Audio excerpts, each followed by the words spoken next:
All right, let's dive into this comedy album, Buckley P. Bottomsworth. Comedy of errors. Uh, It's fascinating, this whole concept of a character study told through 1960s country and western music. yeah. And we've got the song titles, we've got these narrative chapters, and it all paints a picture of this guy, Buckley. Right. So what do you say we try to figure out who this guy is, why he seems to be so prone to these Yeah, misadventures, sounds good. and maybe what the creator's even trying to say with all of this? Yeah, I mean, I think the album title itself is a pretty clear giveaway that we're in for a comedic ride. Right. And that little nod to Shakespeare's Comedy of Errors. I think it hints at, maybe we're going to be dealing with some mistaken identities or some hilarious misunderstandings. I'm already intrigued. I know, right? Act I, right off the bat, we get songs like Burnt Toast Blues and I Got Fired Again. Oh, wow. Talk about setting the stage for a character who maybe isn't the sharpest tool in the shed. We're seeing a pattern already of just bad luck and in general ineptitude. I mean, burning toast. Yeah. That's almost impressive. How do you even Yeah. how do you even do that? Exactly. It's like the universe is out to get him, but he just keeps finding the humor in it. And, reading through the chapter descriptions, you really see his self-deprecating humor coming through Yeah. with all these botched DIY projects and this long list of jobs he's lost. It's almost like a running gag. Right. What is Buckley going to mess up next? Right. And then there's rural living, which kind of paints this picture of his world. Yeah. It's a, rusty trailer leaning barn yard full of, Oh, yeah. let's just call it character. Yeah. It's like a cliche of rural life, Sure. but he seems to kind of embrace it. He definitely romanticizes it. Yeah. He's finding humor in the mundane, even in those aspects of country living that maybe aren't so glamorous, like outhouse fires and possum infestation. Yeah, possibly. It makes you wonder, is the creator, are they poking fun at this sort of like noble simplicity of rural life, or is there genuine affection for this world that Buckley's living in? I'm leaning towards affection, but with a healthy dose of irony. But then Act Two takes a bit of a turn. I was abducted again. This is where we start to see Buckley's more, Okay. shall we say, questionable choices. All right. And that whole alien abduction thing, pretty clear to me it's a metaphor for something else. Oh, yeah. It screams alcoholism disguised as close encounters. Yeah. The details are so classic blackouts, mysterious stains, ripped clothing, and of course, blaming the little green men for everything. Oh, yeah, it's always the alien's fault. It's funny on the surface, but you do get the sense that there's a darker struggle underneath all that. Yeah, there's this underlying current of escapism, maybe even self-destruction. Right. And speaking of self-destruction, we get to lost my truck again. Oh, no. And apparently this isn't a one-time event for Buckley. This time, he manages to park it in the town fountain. Oh, wow. I mean, sober Buckley sounds like he might have a hard time parallel parking. Yeah. But drunk Buckley, forget about it. No way. But it's more than just clumsiness, right? It's like each time he loses his truck, it's this like loss of control, this Yeah. bigger theme. Totally. And then just when you think it can't get weirder, Right. we get to telepathic conversations. Okay. Now he believes that he can talk to his dog, Cletus, Mm-hmm. but only when he's had a few too many. Now, come on. Who hasn't wished for that superpower, right? Right. But again, there's that theme of escaping reality. He's finding solace in this fantastical connection with his dog.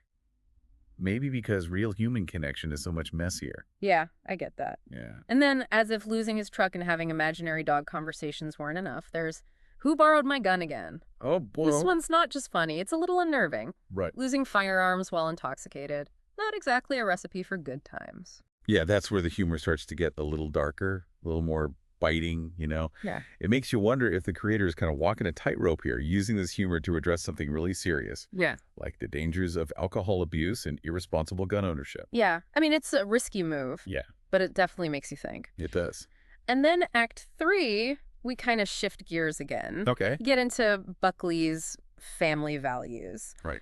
And his penchant for, shall we say, wild conspiracy theories, Okay. starting with, my cousin is my great-grandfather, which, well, the title pretty much speaks for itself. Yeah, tangled family trees, relatives pulling double duty. It's a classic trope of rural communities played for laughs. Mm. But it also kind of makes you think about this idea of insularity. and maybe even a fear of the outside world. Right, like the world beyond Buckley's small town is just incomprehensible to him. Yeah. And then we get to, my daughter looks like a milkwoman, and my wife and the milkman are good friends. Buckley. Oh, Buckley. Yeah. So these songs, and the chapters that go with them, they unveil this suspected affair between Buckley's wife, Peggy, Right. and of course the milkman, Mr. Johnson. And the result, Bessie, a daughter who is the spitting image of the milkman. And poor Buckley. He resorts to milk-related puns to express his heartbreak and betrayal. Classic country music storytelling, right? Infidelity, a heartbreak, a healthy dose of wordplay. Exactly. But then we go full-blown conspiracy theory with the earth is flat as a griddle cake. Oh, wow. Buckley, our resident flat earther, spouting all the usual easily debunked claims. And then in Vaccines Inject Tracking Devices, we learn he's also an anti-vaxxer. Of course he is. Microchips, government control, it's all there. It's almost like the creator is using Buckley as a way to satirize the spread of misinformation, particularly in rural communities. Yeah, there's definitely social commentary woven into the humor here. Yeah. You know, it's making us laugh, but it's also asking us to consider why someone like Buckley might be drawn to these beliefs.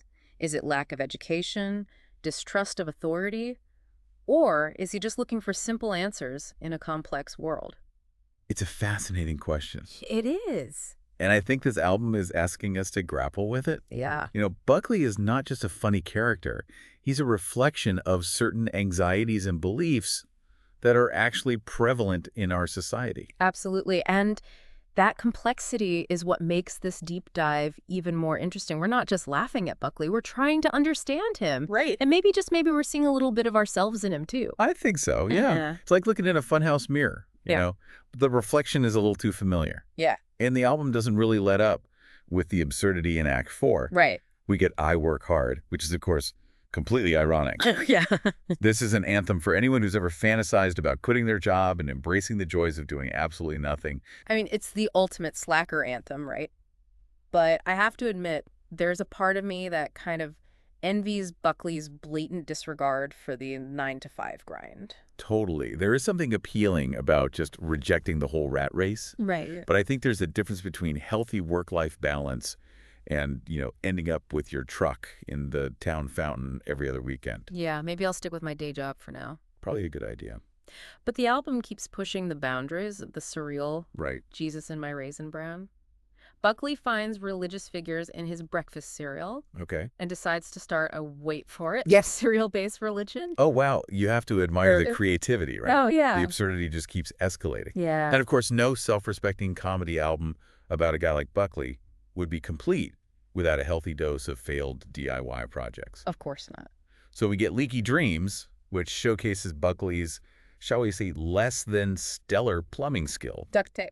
Naturally. It's almost like he's destined to fail at everything he tries, but he just keeps on trying. Yeah.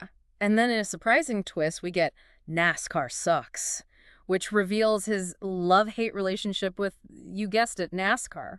Oh, Buckley. He's a diehard fan, Okay.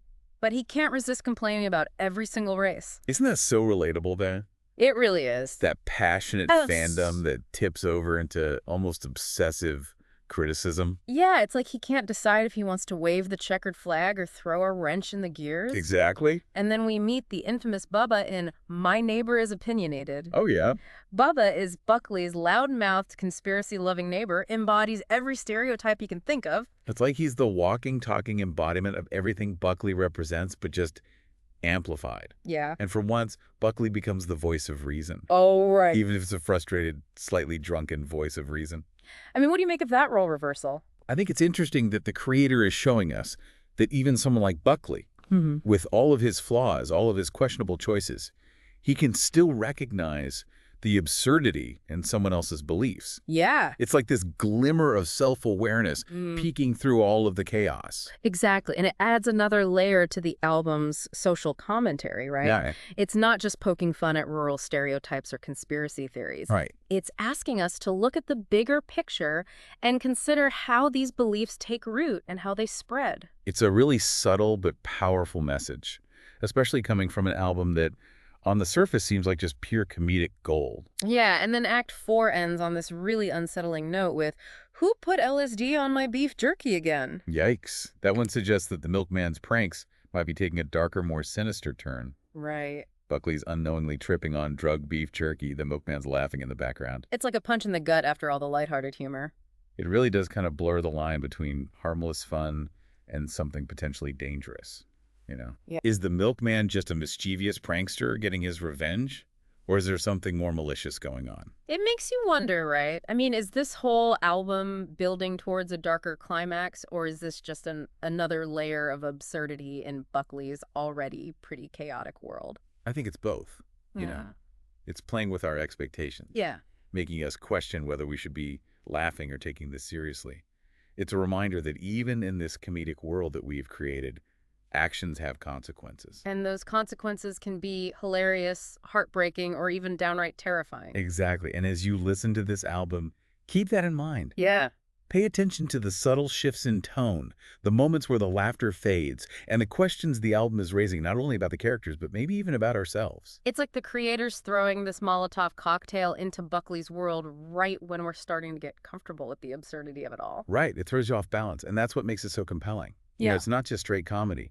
There are these layers of satire, social commentary, and even a touch of suspense. Yeah, you think you're getting this like lighthearted romp through rural America, and then suddenly you're questioning the motives of this seemingly harmless milkman.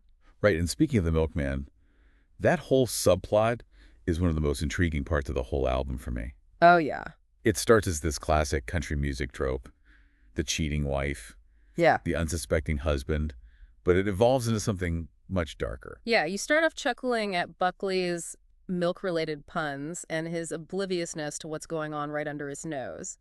But then with that LSD-laced beef jerky incident, you realize that the milkman might not be the bumbling fool that Buckley thinks he is. Right, there's a hint of real danger there. Yeah. A suggestion that the milkman's revenge might go beyond these petty pranks.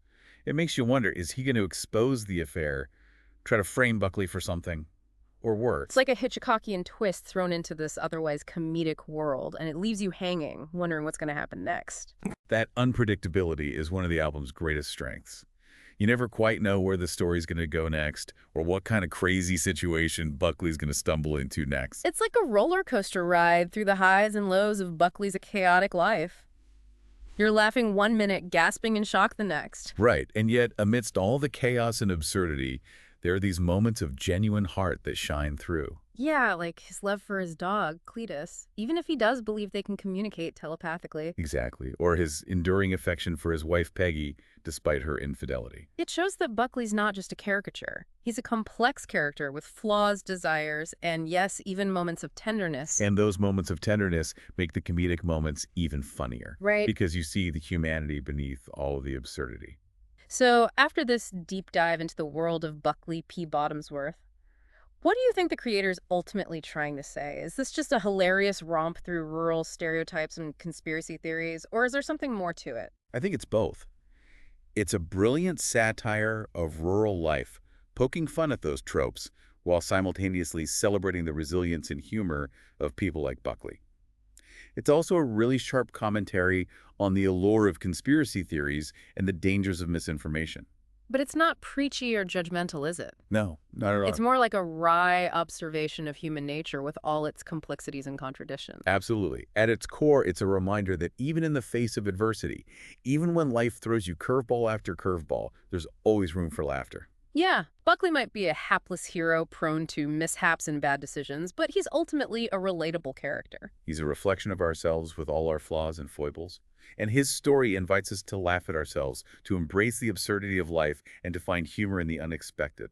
So as you listen to this album, remember that it's more than just a collection of funny songs. It's a journey into the heart of rural America, an exploration of the human condition, and a reminder that laughter can be found even in the most unlikely places. Enjoy the ride.